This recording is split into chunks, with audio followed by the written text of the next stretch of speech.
अस्सलाम वालेकुम dear student, उम्मीद करता हूँ आप खैरियत से होंगे। आपको अपने यूट्यूब चैनल में खुशामदीद कहता हूँ। आज हम 12वीं जमात के हवाले से सवाल नंबर 6 पर बात करेंगे। इस सवाल नंबर 6 मज़मून नवीसी है और उसमें मज़मून जो है कितने नंबर्स का होता है, कितना वक्त होता है और उसको लिखने में किन किन बातों का ख्याल रखना होता है। आज की वीडियो में हम ये डिस्कस करेंगे। और बहुत से बच्चे सवाल कर रहे थे कि खाका किस तरह बनाया जाए, जो मज़मून में एक ख़ास चीज़ होती है। अगर आप खाका बना लेंगे शुरू में तो आपका मज़मून जो है वो बहुत अच्छा लिखा जाएगा। और उसके अलावा चंद ऐसी बातें हैं जिन पर आप अमल करके ज़्यादा से ज़्यादा नंबर ले सकते हैं। तो चलिए शुरू करते हैं हम आज की वीडियो। सवाल नंबर 6, जैसा कि मैंने पहले आपको बताया, मज़मून नवीसी 12वीं जमात में ये 20 नंबर का सवाल है और इसका वक्त जो है वो 40 मिनट होता है। 40 मिनट में आप इसको मुकम्मल कर सकते हैं। उसके अलावा उन्वानात जो है वो आपको 3 दिए जाएंगे, ठीक है। तो ये आज जो है इसमें उन्वान जो हम डिस्कस कर रहे हैं वो है मौसम इंसानियत। मौसम इंसानियत इसके अलावा भी बहुत से नामों में आ सकता है, बहुत 2-3 लफ्ज़ चेंज करके भी दे सकते हैं आपको, जैसा कि उसवा हसना। और इसके अलावा भी बहुत सारे मौज़ूआत हो सकते हैं जिस पर आप लिख सकते हैं। तो 10वीं में जैसा कि मज़मून में 3 हिस्से हैं। सबसे पहले आगाज़ और तमहीद है, जिसको इब्तिदाइया भी कहते हैं। उसके बाद वस्त है और वस्त के बाद जो है इख्तिताम है। तो ये 3 हिस्से हैं, ठीक है। इसमें आपने मज़मून को मुकम्मल करना है। उसके बाद ये थोड़ा सा 10वीं से मुख्तलिफ है, क्योंकि इसमें थोड़ी लेंथ भी ज़्यादा होती है, नंबर भी ज़्यादा है, तो इसलिए इसकी लेंथ जो है वो भी ज़्यादा होती है। तो इसमें जो है मज़मून कम से कम 6 से 8 सफ़हात का लिखना है। और जो टॉपर्स हैं वो जो है इसको तकरीबन 10 सफ़हात तक लिख सकते हैं। इसके अलावा आपके पास 8 से 10 हवाला जाती अशार होने चाहिए, कुरानी आयात का तर्जुमा जिसे कह लें आप। तो ये तमाम जो है वो 10 से 12 हवाला जात आपके पास होने चाहिए। और ये मज़मून की लेंथ जो है वो जो टॉपर्स बच्चे हैं वो 8 से 10 सफ़हात लाजमी लिखें, फिर उनके नंबर ज़्यादा आएंगे, ठीक है। तो ये इसका तरीक़ाकार है कि आपने किस तरह से पेपर लिखना है, किस तरह से आपने ये सवाल हल करना है, ये इसका तरीक़ाकार है। इसके अलावा कुछ हिदायत हैं जिन पर आप अमल करके सवाल को ज़्यादा बेहतर तरीके से हल कर सकते हैं। चलिए मैं आपको बताता हूँ। तो यहाँ पर हम मज़मून के हवाले से पढ़ लेते हैं। सबसे पहले कि मज़मून अरबी ज़ुबान का लफ्ज़ है जिसके मानी बयान, मतलब या मौज़ूई तहरीर है। किसी मौजू पर मुदल्लिल और अदबी अंदाज में इज़हार ख्याल को उर्दू में मज़मून कहते हैं और इंग्लिश में ऐसे कहते हैं।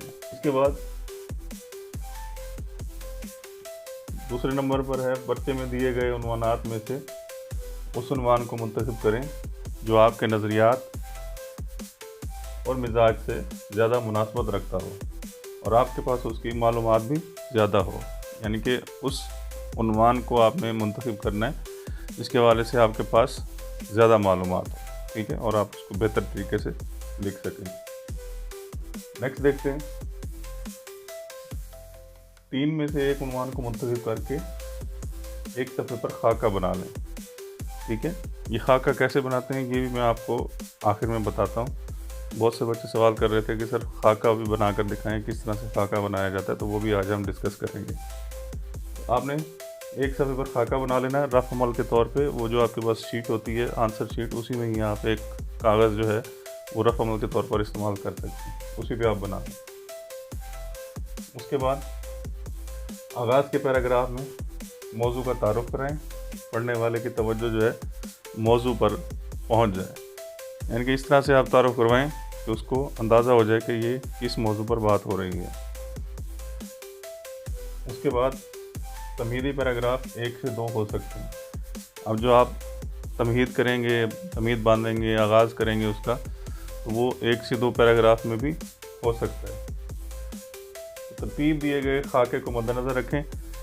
जो भी आप खाका बनाएंगे उस मज़मून का, तो आप उसका ख्याल रखेंगे। उसमें आपने जो भी बहस करनी है, मुदल्लिल बहस करनी है, दलील पेश करनी है, वो आपने ऐसा तरीके से अंजाम देनी है। जो बात याद रखने वाली है, इसमें आपने पैराग्राफ बनाने हैं जो कि ज़्यादा तवील ना हो, 8 से 10 लाइनों के हों, उससे ज़्यादा पैराग्राफ ना बनाएं। और आगाज़ की तरह इख्तितामी पैराग्राफ में भी आप अपनी बहस को समेटेंगे। जो आपने उसमें बहस की है, जो आपने दलाइल पेश किए हैं, उसको आप आखिर में समेटेंगे, जिसे हासिल कलाम भी कहते हैं।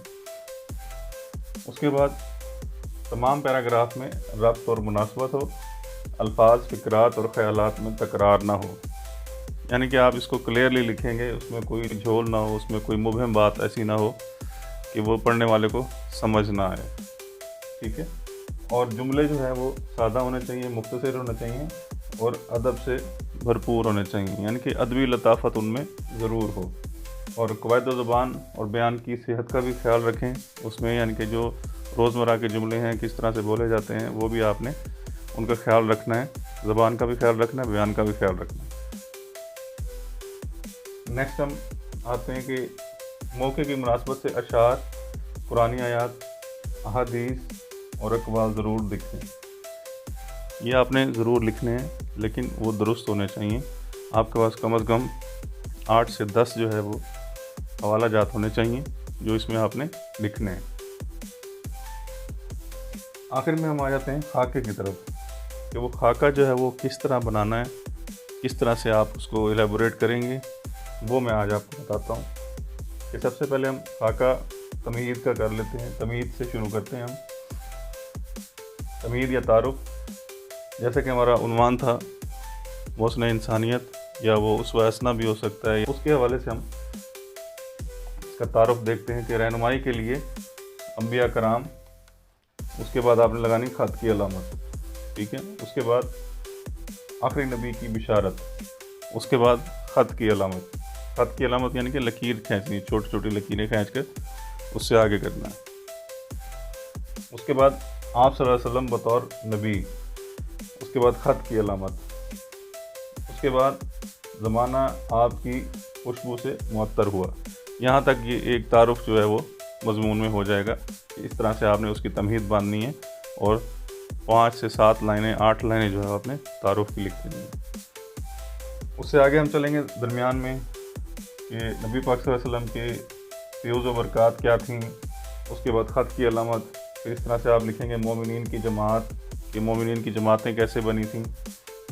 उसके बाद ख़त की अलामत, उसके बाद ईमान और अखलाक, जिस तरह से नबी पाक सल्लल्लाहु अलैहि वसल्लम ने अपने ईमान के बलबूते पर ये सारी चीज़ें फैलाई, आगे पहुँचाई, उस वाले से आप बात करेंगे। उसके बाद फ़तह व कामरानी या फ़तह व जीत, कि उस तरह से इन तमाम अमाल को करके उनको किस तरह से फ़तह और कामयाबी हासिल हुई। और आखिर में जो है वो हासिल कलाम हो जाएगा। हासिल कलाम में क्या है कि आप सल्लल्लाहु अलैहि वसल्लम की पैरवी, के ख़त की अलामत, नील से काशगर तक फ़तह, के लोगों ने जो है वो किस तरह से काशगर तक, नील के साहिल से लेकर ताबा खा के काशगर, आपने शेर भी सुना होगा। तो इस तरह से उससे आगे दुनिया व आखिरत की जीत या कामयाबी किस में है, तो वो एक शेर होता है कि मोहम्मद से वफ़ा तूने तो हम तेरे हैं, ये जहाँ चीज़ है क्या लोहो कलम तेरे हैं। तो यहाँ पर आपने इख्तिताम करना है। ये एक मुख्तसर सा खाका मैंने आपको बताया है कि किस तरह से आपने उसमें खाका बनाना है। ठीक है। जैसे आप खाका बना लेंगे आपको बहुत आसानी हो जाएगी। आप उन पॉइंट्स को एक एक करके डिस्कस करेंगे और इस तरह से आपका मज़मून जो है वो अच्छा लिखा जाएगा। और कोशिश करें तमाम बातों का ख्याल रखें, जो बातें आपको बताई गई हैं अल्फाज मुश्किल ना हों उसमें। आप उसमें जो अशार लिख रहे हैं वो भी दुरुस्त हों, उसमें जो भी हवाला आप दें मुस्तनद दें और ब्लू मार्कर से लिखें, वाज़े करके लिखें। ठीक है। एक सफ़े पर एक हवाला लाजमी हो। ठीक है। और आपके पास 8 से 10 हवाला जात जो है वो लाजमी होने चाहिए। उम्मीद करता हूँ आपको आज की वीडियो अच्छी लगी होगी, और अगर आपको वीडियो पसंद आए तो आप इसको लाइक करें, सब्सक्राइब करें और आगे फॉरवर्ड करें। ملتے ہیں اگلی ویڈیو میں۔ اللہ حافظ۔